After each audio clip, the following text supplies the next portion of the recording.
Assalamualaikum warahmatullahi wabarakatuh. Halo, perkenalkan saya Eni Kartikasari dari Prodi Akuntansi.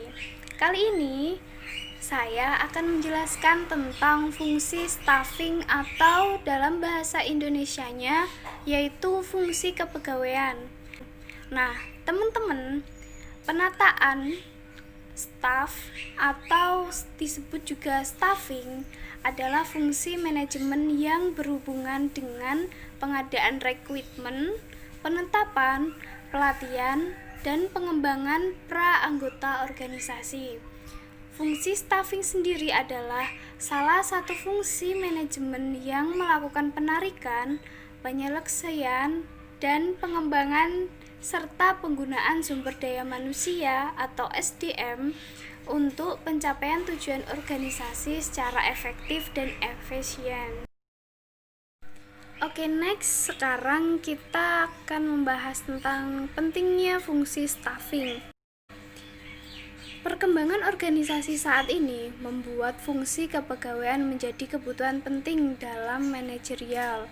Proses kepegawaian juga sangat berkaitan erat dengan asas efisiensi, karena dengan menjalankan fungsi kepegawaian, sebuah organisasi bisa dapat kepastian efisiensi organisasi.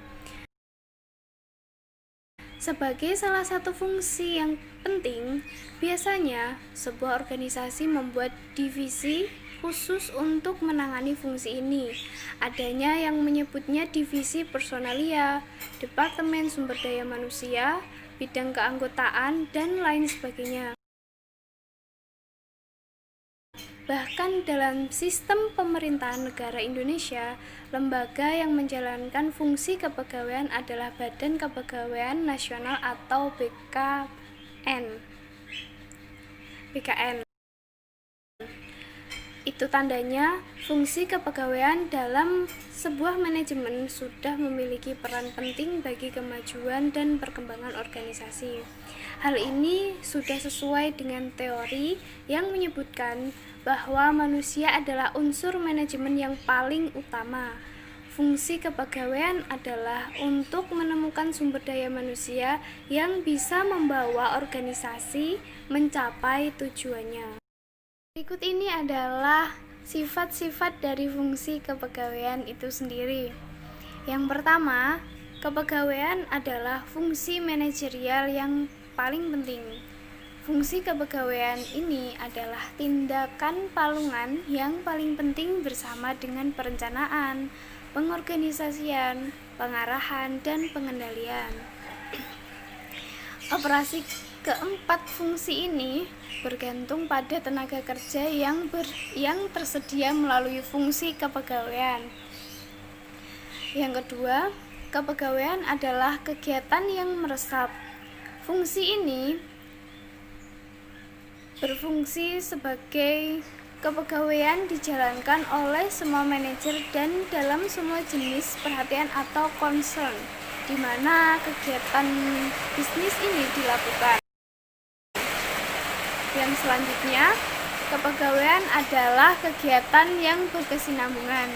Ini karena fungsi kepegawaian berlanjut sepanjang masa organisasi karena transfer dan promosi yang terjadi.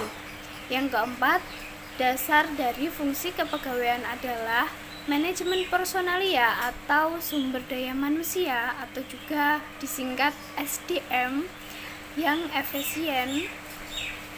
Sumber daya manusia dapat dikelola secara efisien oleh sistem atau prosedur yang tepat, yaitu rekrutmen, seleksi, penempatan, pelatihan, dan pengembangan pemberian remunerasi, dan lainnya.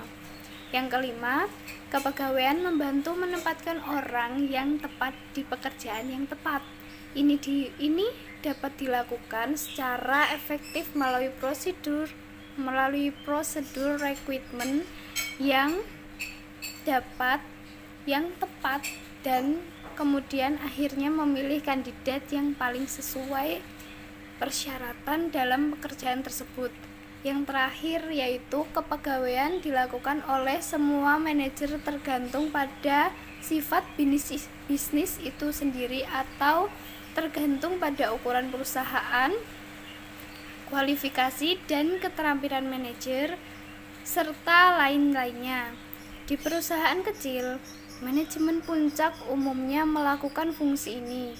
Dalam perusahaan skala menengah dan kecil, ini dapat dilakukan terutama oleh departemen personalia yang terkait. Oke, sampai di sini dulu penyampaian saya terhadap fungsi staffing. Semoga bermanfaat bagi kalian. Terima kasih telah menonton. Wassalamualaikum warahmatullahi wabarakatuh. Dadah.